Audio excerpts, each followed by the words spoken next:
Donna Bourne, and this is my 31st year teaching in Okaloosa County. After all these years, I remain passionate about making learning memorable and engaging for all of my students. About 10 years ago, I was challenged by my principal to develop a reading program for struggling readers at Meigs Middle School. With much reluctance, I accepted the challenge with the promise that I could return to the regular classroom if I did not like it. Needless to say, I found my niche, and I continued to try to change the world one student at a time. 2 years ago, a new principal joined the Meigs family, and he's been just as committed to my endeavors. He embraced my program and supported my passion. While serving on a state FCAT review committee, I heard about Achieve 3000. When I learned our district had purchased it, I was so excited, and I immediately began talking to Dr. Hale about the best ways to implement it with my Level 1 and Level 2 readers in my intensive reading classes. First of all, before the students begin working on the computers, I make time to set the purpose for the day and update them on any information they may need to be successful. Right before a big contest, I try to encourage the students to challenge themselves, to go above and beyond what they think they can accomplish. I really love to watch my students walk into my classroom looking for the updated data on the board. They know the routines, and as soon as they find their folders and get settled, I give them a little pep talk.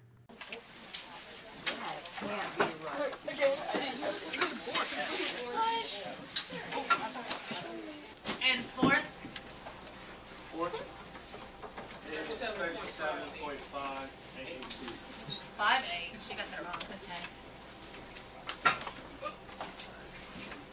And what are y'all? 5.95. See, nobody's been on since yesterday. And sixth period? 45.95 rounded. Okay, and nobody's been on there. And this is Mr. Goldie. You're just going to take a seat real quick and let me talk to you before I send you over there. Do you have a plan? Yes. Olivia has been texting me or messaging me on Edmodo because she has been killing it at home to get more articles done at home to try to beat y'all. Now, obviously, they have a little way to go in that class. So I want you to be strategic in how you're going to win this contest. If you really want to rise to the top like you did last time and win, what is your strategy? Now, in the lab, I've listed 5 different articles. I've sent them to you through your email. I've left messages to you on your email. On the board is listed whether you do reading connections or a graphic organizer. If you feel that you can read that story and do a close read on it, like whatever you decide that you're looking for, if you're looking for do the first read for a main idea, if you're looking for main idea, do the second read on vocabulary if you're looking at vocabulary. If you need to refer to the article to find certain answers, go back. And if you're going to make an 88 or 100, I'm going to let you, as an incentive, not have to do all those extra reading connections that you've been doing, because you're actually doing it in your head. You know, yesterday we actually sat down and did it together, and I walked through it together. Realize it or not, you were still doing those reading connections. You were still doing a close read. So if you can teach yourself, that's what a good reader does. If you can teach yourself to do that all the time, you're not going to have to stop and do those. But I do not want to see a 63 or a 50 or a 38 or a 25, none of those. Without the support and commitment of administration, I could not be as successful with my implementation of the Achieve program. My principal was dedicated to providing an environment conducive to best implementation practices for these reluctant readers. Knowing that one-on-one computer access twice per week would provide me with the best situation to meet these kids' needs, he found a way. The rest was up to me. I embraced the challenge. After finding 22 laptops in the room next door, I created a Wildcat reading den, where if you believe it, you can achieve it. I added the conference table, a place for me to give one-on-one feedback about goals, struggles, and achievements. I am detailed and specific in each conference, using the data to help students meet their individual goals. As students enter the lab, they know the expectations.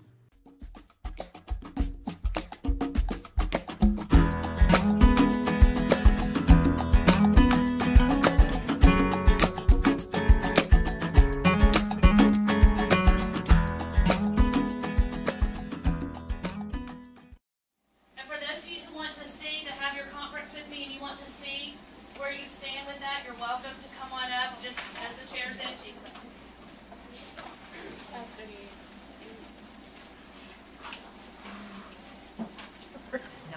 adding more as the week goes on. Then, so this is everything, oh my gosh, this is everything you've done all week. That's perfect, that's perfect. This may bring it down some, so you need to continue with these. That rocks. So there's your average right there. And that's what we'll put in, that will be your last grade for the grading period. So then if I take, let's see, and put it in right here, that would be your average, yeah. So if you want to increase your average, now you see what you have to do, right? So what are you going to make today? On how many articles? All right, let me see it. Having an expectation for behavior in the lab is crucial. I have learned that all programs must be taught with fidelity in order to be successful. Each child works at his or her own pace while reading articles set at individual lexile. I think I'm pretty sure the lexile is the level you read at and how well you read. And everyone's in here is different than mine or Amanda's or anybody else's. So we each have a different lexile, and the stories are based on that. So I think that's really good. To introduce the topic of a new article, students vote in the before reading poll. In the response box, I require a minimum of 2 sentences. As I circulate the room, I check for correct capitalization, punctuation, and spelling.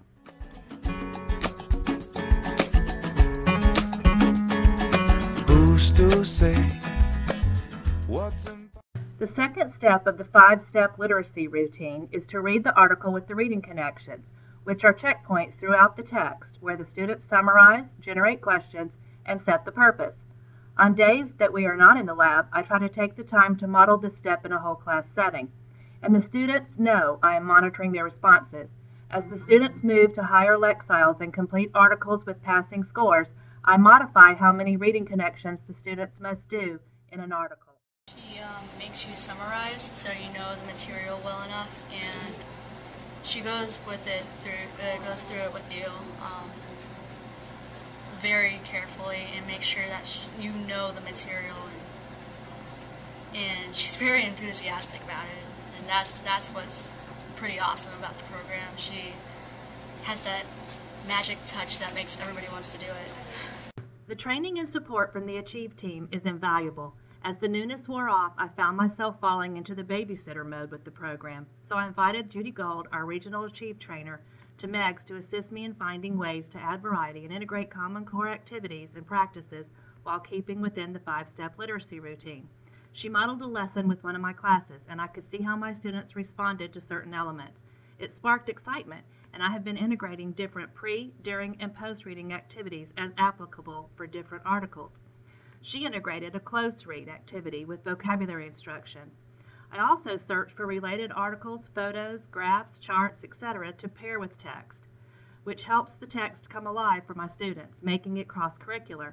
I have integrated various strategies and activities learned during professional development to make it more rigorous while using a wide variety of formative assessment. Part of the success with Achieve 3000 has to do with the repetitive nature of the strategies and graphic organizers that the students use to analyze text as they read. They're focused and aligned to standards, and again, after a lot of whole group modeling, the students really take the time to use the tools to understand the meaning and purpose of the readings.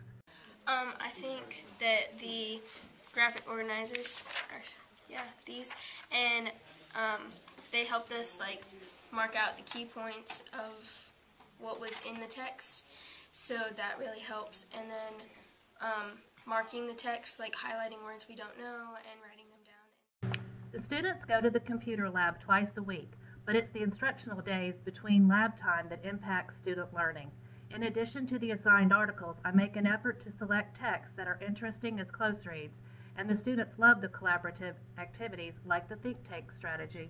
For one example, we do this activity where there's a piece of poster and we have to analyze a picture to see what it's about, and you're allowed to use your resources to find out what the picture means, and we have to be able to figure out what the picture means, and we're not allowed to speak, but we can go over it and we can write questions about the picture. The collaboration that I now experience makes me feel as if I'm not the only one out there, and the collaboration that I didn't really experience before left me out in the blue, and I kind of lost interest in it. By the time the students get to step 3, the activity, they have read and reread the text and identified challenging Tier 2 and Tier 3 vocabulary. The students answer the questions and are encouraged to refer to the text as many times as they want to find evidence.